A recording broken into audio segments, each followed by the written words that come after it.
हमारी संस्कृति, हमारे संस्कार सदा रहें हमारे साथ। सब्सक्राइब करें तिलक। हर पल, हर क्षण मुझे अपने पुत्र की याद सताती है। जन्म लेते ही आपने उसे मुझसे दूर कर दिया। मां बनकर भी मेरी गोद सुनी है प्रभु। मेरे कान मां होकर भी न अपने बच्चे का रुदन सुन पाते हैं, न ही उसकी किलकारियां। मेरी बाहें उसे अपनी छाती से लगाना चाहती है, लेकिन लगा नहीं सकती। मेरे होठ उसे चूमना चाहते हैं प्रभु। दूध से भरे मां के स्तन अपने बच्चे को स्तनपान कराने के लिए व्याकुल है। मैं अपने पुत्र के बिना नहीं जी पाऊंगी, नहीं जी पाऊंगी प्रभु, नहीं जी पाऊंगी।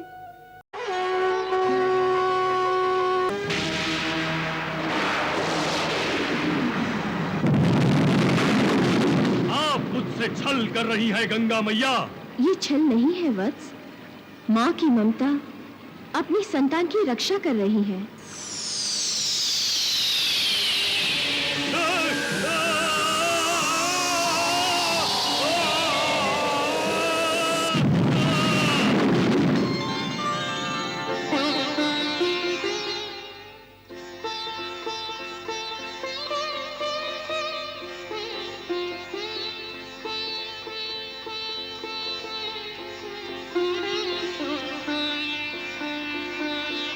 नारायण नारायण नारायण नारायण नारायण। प्रणाम माता। माता, लगता है अभी तक बात आप तक पहुंची नहीं। कौन सी बात देवर्षि? नारायण नारायण नारायण। बड़े दुख की बात है। सारे संसार का मंगल अमंगल की कामना करने वाली अपने भावी अमंगल से अनभिज्ञ है। ये तो गंगा मैया की कृपा हो गई और आपका पुत्र बच गया। क्या हुआ मेरे पुत्र को? इस बार तो उसका अपहरण होते होते बच गया, परंतु तारकासुर एक बार धोखा खा सकता है, बार बार नहीं माता। तारकासुर मेरे पुत्र का अपहरण करना चाहता था? सुन रहे हैं आप महादेव? अरे अरे माता, क्या कर रही हैं आप? महादेव की समाधि में बाधा मत डालिए। शिव पुत्र की सुरक्षा का कड़ा प्रबंध कीजिए। ये खेल न खेलूं तो क्या करूं? शीश झुकाकर अपनी मृत्यु का स्वागत करूं? सौंप दूं अपने आप को यमराज को? महारानी, मैं मृत्यु का दास बनना नहीं चाहता। मैं मृत्यु का स्वामी बनना चाहता हूं। आज यदि मैं सफल नहीं हुआ तो क्या हुआ? वो शिव पुत्र आज भी जीवित है और उसका जीवन समाप्त करने वाला तुम्हारा महाराज भी अभी तक जीवित है। देखता हूं गंगा उसकी कब तक रक्षा करती है। देवी गंगा? हाँ हाँ, देवी गंगा। सच कहता हूं, अब भी यदि तुम्हारी उस देवी गंगा ने मेरे मार्ग में आने का प्रयत्न किया तो मैं उसे अपने कारागृह में बंदी बना दूंगा। देवी गंगा असुरों को अपने पुत्र मानती हैं और आप माता के बारे में ऐसा बुरा सोच रहे हैं। वो क्या मेरा भला सोच रही है? वो तो केवल मुंह से असुरों को पुत्र मानती है, मन से नहीं। सत्य तो यह है कि देवी गंगा असुरों की शत्रु है, शत्रु। नहीं नहीं स्वामी, देवी गंगा तो सबका उद्धार करती है। वो असुरों की शत्रु कैसे हो सकती है? उद्धार उसने केवल देवताओं का किया है। असुरों के प्रति कभी अपनी ममता, अपनी मित्रता नहीं दिखाई उसने। और अब मैं भी उससे शत्रुता निभाने वाला हूं। माता से शत्रुता? माता? ये माता तो मेरी मृत्युदाता की आश्रयदाता है, आश्रयदाता। नहीं स्वामी, ये आपका भ्रम है। नहीं, ये मेरा विश्वास है। अन्यथा शिव पुत्र को मेरे हाथों से बचाने का क्या कारण था? क्या गंगा नहीं जानती कि शिव पुत्र के हाथों मेरी मृत्यु होने वाली है, जानते हुए भी शिव पुत्र को जीवन दान देने का क्या अर्थ होता है? यही ना कि वो मेरी मृत्यु चाहती हैं। नहीं नहीं स्वामी, ऐसा अशुभ मत बोलिए। मैं तो कहती हूँ आप शिवपुत्र के सामने ही मत जाइए। महारानी, आप अपने महाराज तारकासुर को कायर या भीरू समझती हैं? नहीं स्वामी, मैं तो ब्रह्मा जी के वरदान की सफलता को समझती हूँ और किसी भी प्रकार आपको उससे बचाना चाहती हूँ। अपने सुहाग की अमरता चाहती हूँ मैं। मेरी विनती स्वीकार कीजिए महाराज। अपने आप को शिवपुत्र से दूर रखिए। तुम तो ऐसे ही चिंता कर रही हो प्रिय। शिवपुत्र मेरा वध कर सकता है, किंतु करेगा नहीं। क्या? हाँ, मैं उस पौधे को बड़ा होने से पहले ही जड़ से उखाड़ फेंक दूंगा। महारानी, हमारी बुद्धि और बल पर विश्वास रखो और शिवपुत्र की ओर से आने वाले किसी भी प्रकार के प्रहार से निश्चिंत हो जाओ। मैं कैसे निश्चिंत हो सकती हूँ? हर पल, हर क्षण मुझे अपने पुत्र की याद सताती है। जन्म लेते ही आपने उसे मुझसे दूर कर दिया। मां बनकर भी मेरी गोद सुनी है प्रभु। मेरे कान मां होकर भी न अपने बच्चे का रुदन सुन पाते हैं, न ही उसकी किलकारियां। मेरी बाहें उसे अपनी छाती से लगाना चाहती है, लेकिन लगा नहीं सकती। मेरे होठ उसे चूमना चाहते हैं प्रभु। दूध से भरे मां के स्तन अपने बच्चे को स्तनपान कराने के लिए व्याकुल है। मैं अपने पुत्र के बिना नहीं जी पाऊंगी, नहीं जी पाऊंगी प्रभु, नहीं जी पाऊंगी। मुझे मेरा पुत्र लाकर दीजिए। देवी पार्वती, आप सबको जानकर भी अनजान क्यों बन रही हैं? क्यों उस सत्यता को विस्मृत कर रही हैं कि परमपिता ब्रह्मदेव ने तारकासुर को वरदान दिया है कि हमारा ही पुत्र उसका। हमारे ही पुत्र से क्यों प्रभु? क्या सोचकर उन्होंने मेरी ममता पर आघात किया? प्रभु, ये कैसी विडंबना है, कैसा अन्याय है ये।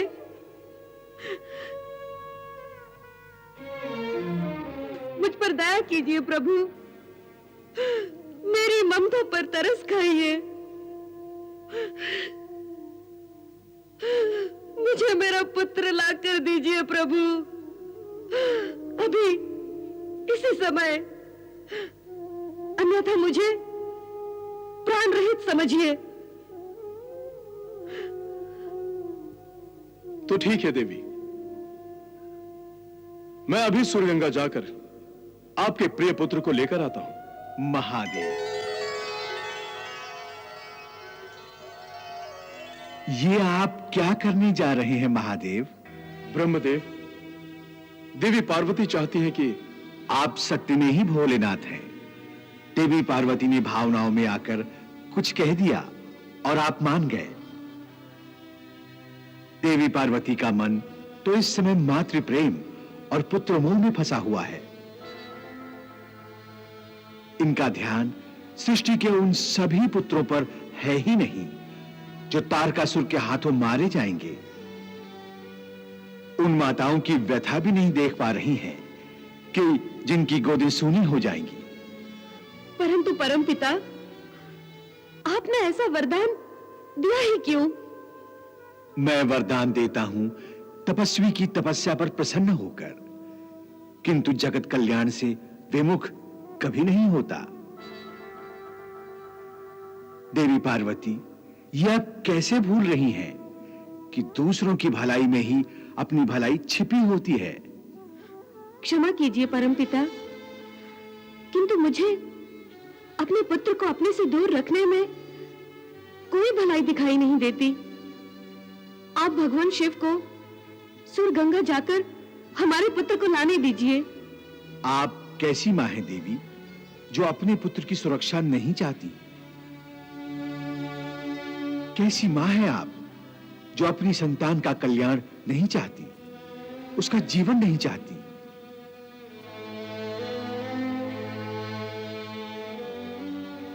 ये जानते हुए भी कि तारकासुर आपके पुत्र के प्राणों का शत्रु है, उसे एक बार अपहरण करने का प्रयास भी कर चुका है और फिर प्रयास करेगा। वो प्रयास करेगा शिवपुत्र की हत्या का। नहीं, नहीं। क्या आप चाहती हैं देवी कि तारकासुर अपने प्रयास में सफल हो? क्या आप अपने पुत्र की मृत्यु चाहती हैं? नहीं, नहीं, नहीं। देवी,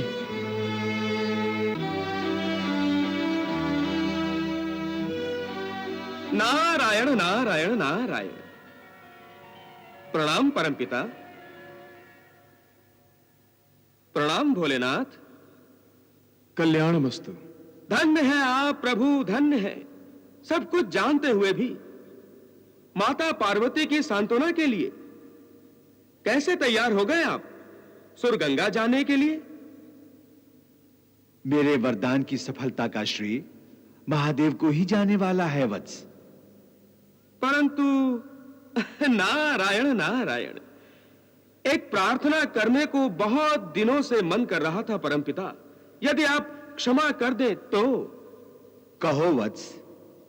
अपने इस पुत्र की धृष्टता पर ध्यान मत दीजिए और यह बताइए परमपिता कि आप विधाता होते हुए भी अपने आप पर नियंत्रण क्यों नहीं रख सकते?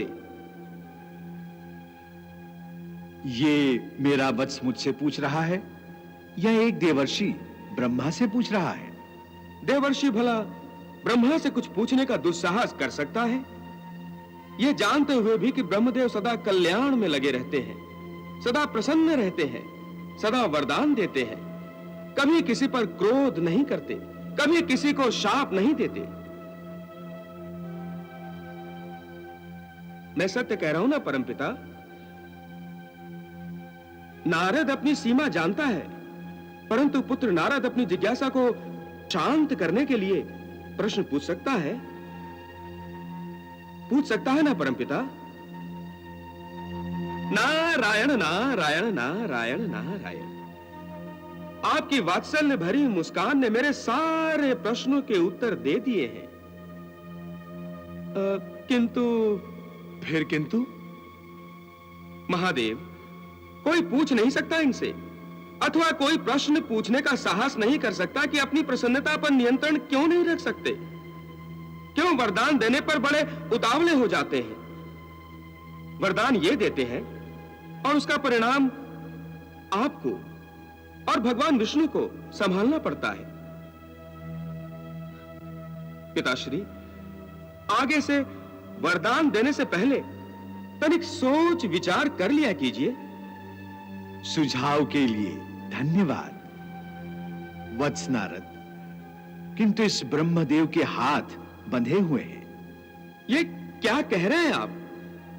आपके हाथ बंधे हुए हैं? किसमें? विधि के विधान में। नारायण नारायण नारायण नारायण नारायण। ओम ऐं ह्रीं क्लीं चामुंडाय विच्चै स्वाहा। प्रणाम भार्गव। गंगे, प्रणाम। मुझे?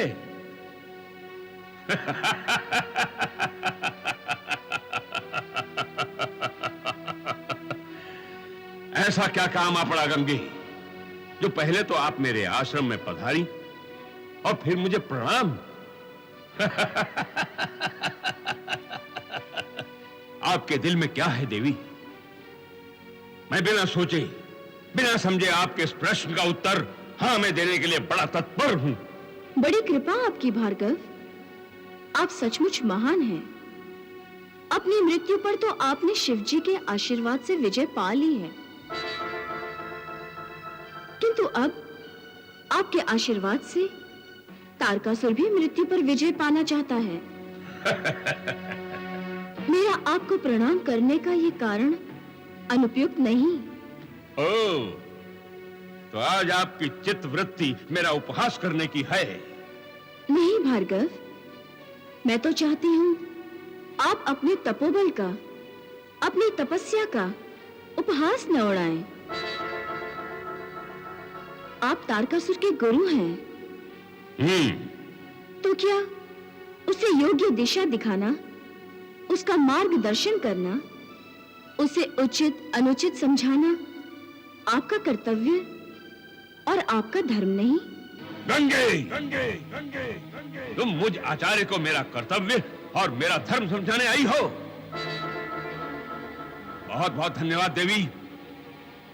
मैं भली भांति जानता हूं कि मेरा कर्तव्य और मेरा धर्म क्या है, और उसी का पालन भी कर रहा हूं मैं। यदि मेरा धर्म पालन करना तुम्हें आपत्ति है तो कहो मुझसे। और हाँ गंगे, तारकासुर के प्रति तुम्हारी कोई शुभेच्छा नहीं है, उसका कोई दोष है तो बताओ। एक शिशु के प्राण लेने का प्रयास आपकी दृष्टि में क्या है? गंगे, पहले मैं ये जानना चाहूंगा कि वो प्रयास क्यों है,